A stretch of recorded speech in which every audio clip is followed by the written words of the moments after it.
For g of x, we have a couple of things going on in this one. So there is an inside function. You take a look at the e to the 4x. That 4x is an inside function. Instead of e to the x, we have e to the 4x. So we do have some chain rule. But we also have the product rule. We have some multiplication right here. So we have e to the 4x times the quantity x squared plus 3x. Now, I don't need chain for this. It's just a polynomial by itself. It just looks kind of like it would be chain rule because there are parentheses around it, but I'm just multiplying it by e to the 4x. So I'm going to have two terms in my final answer. And for product rule, it's first times derivative of the second plus second times derivative of the first. So I'm just going to start writing it down.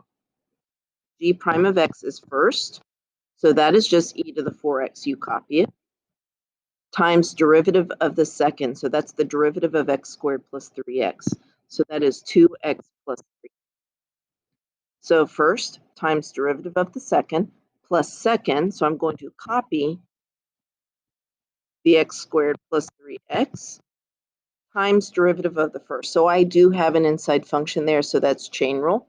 The derivative of e to the u is e to the u times u prime, although we usually put the u prime up front. So that would be e to the 4x times 4. The derivative of the 4x is 4. So this would be times 4e to the 4x. So I do need to clean this up a little bit. So generally, this one's okay. In general, we'll put things in front of the e to the 4x, but because the 2x plus 3 is in parentheses, it's not that confusing. So I'm going to move it to the front anyway, but it's fine. So this is 2x plus 3 times e to the 4x. And then I am going to bring at least the 4. You could bring the e to the 4x up to the front, but I'm going to bring the 4 up. So plus 4 x squared plus 3x times e to the 4x. There are definitely other things I could do to simplify this. I could distribute the 4 on the right-hand term.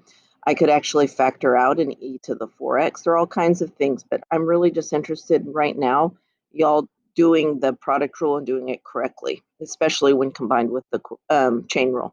So this is the derivative of g prime of g of x, which is g prime of x.